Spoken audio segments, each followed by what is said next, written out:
In this video, I have compiled and presented to you the oldest recorded images of the Hazara people, sourced from various historical archives and references.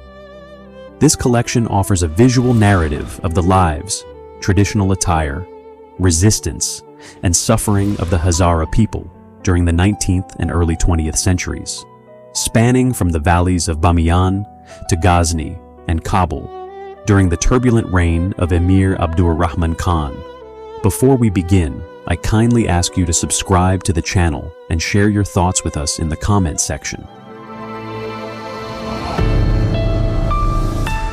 خواب زندگی، آینه تاریخ، هنر و فرهنگ.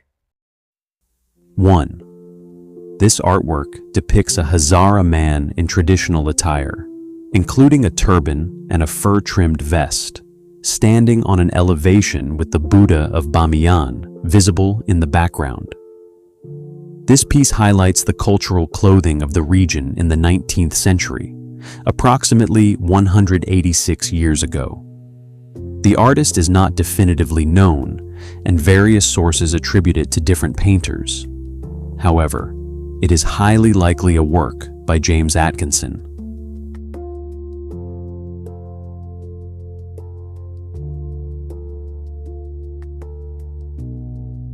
2. This 19th century illustration is by the artist James Atkinson.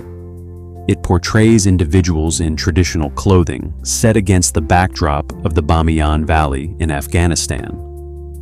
The background clearly showcases the dramatic cliffs and landscape of Bamyan, a region renowned for its historic Buddhist sites, including the monumental Buddha statues. This image was part of a larger collection documenting the character and costumes of Afghanistan and the people of Bamyan in the 1840s, about 186 years ago. It provides a historical visual record of traditional dress, hairstyles, and daily life in the region during that period.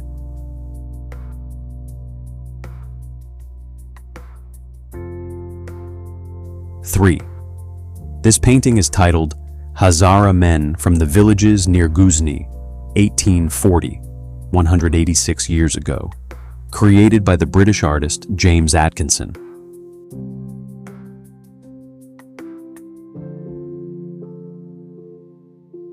4. This work is a colored lithograph dating back to around 1840, 186 years ago, depicting Hazara men near Ghazni, Afghanistan.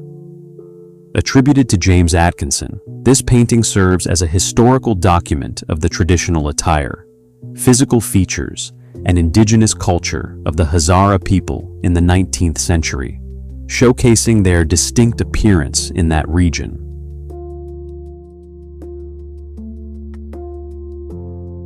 5. A drawing showcasing Hazara men sharpshooting with a long-barreled musket known as a Juzail, in the year 1843, 183 years ago. This piece was painted by Louis Haag, a prominent Dutch-British watercolorist and lithographer. They are armed with the Juzail, a distinctively long-barreled rifle ideally suited for sniping and ambushes in mountainous terrain. The scene reflects a period of intense resistance against British colonial expansionist efforts in the region.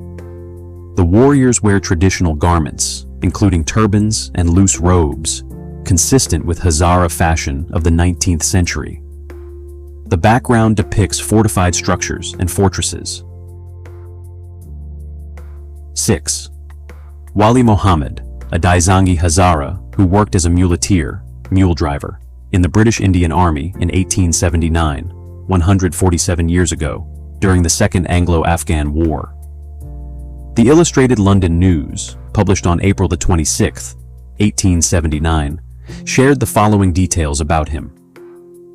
Wali Muhammad, a Daizangi Hazara, belongs to the Hazara country. He has served 15 years as a muleteer in the Guides, and Colonel Jenkins gives him an excellent character for hard work and honesty, as well as for never giving trouble. He was in the Jawaki campaign, but the scar on his head was not received in battle, being the effect of a kick from a horse. He is shown wearing the specific traditional attire of the Hazara people in Afghanistan during this era.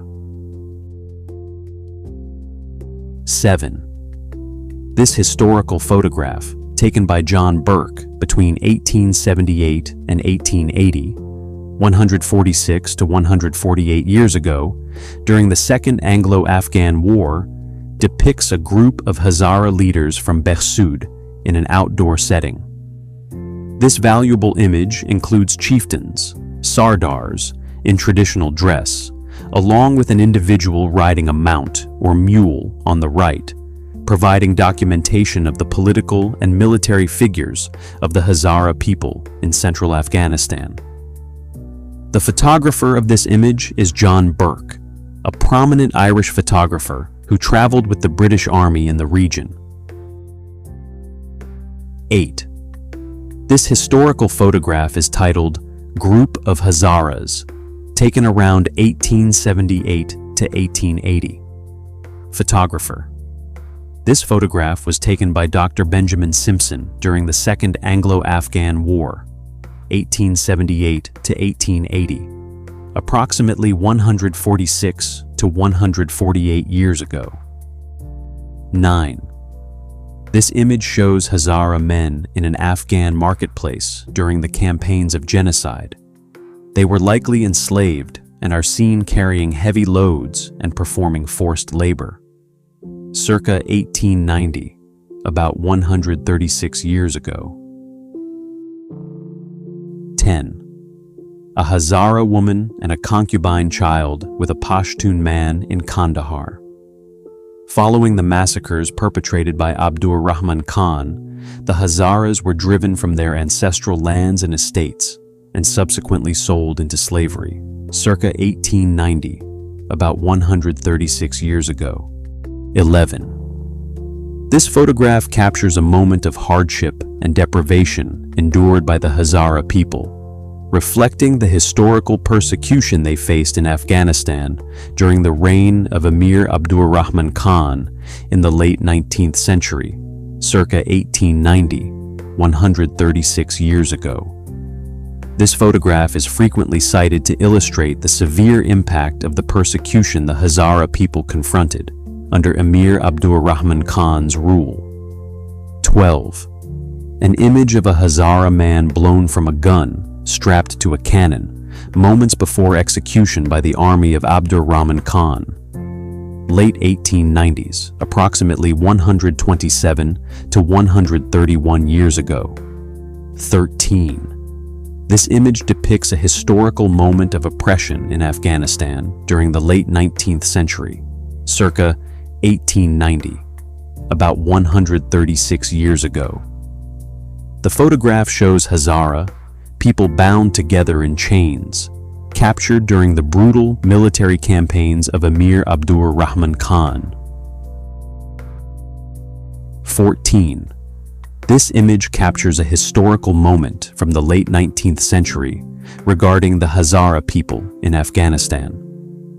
The subject shows the ruler of Afghanistan, Emir Abdur Rahman Khan, condemning Hazara prisoners of war to death.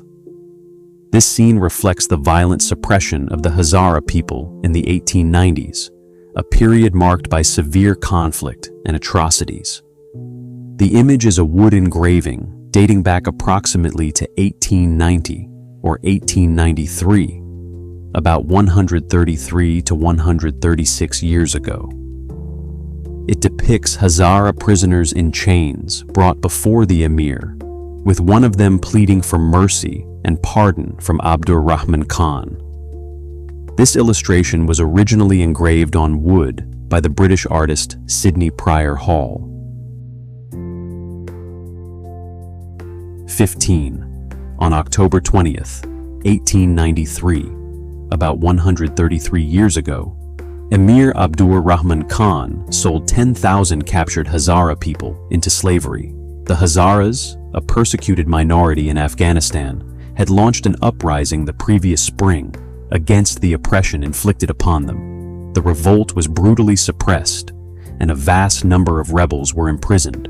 Subsequently, around 10,000 individuals were enslaved and sold to defray the expenses of crushing the rebellion.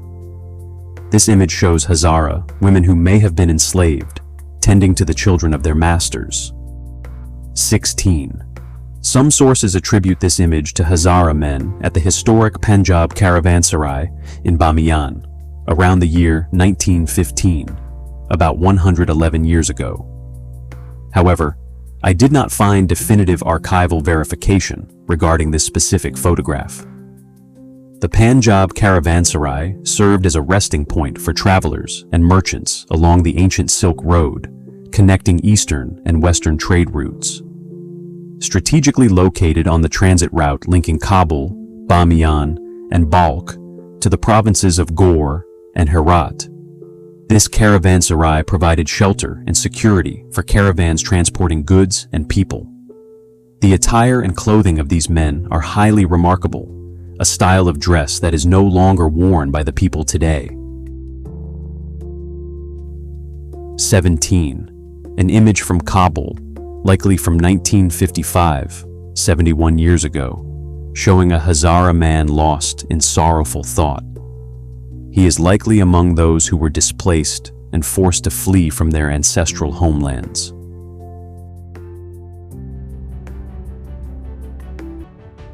Thank you for staying with us and watching the video until the very end.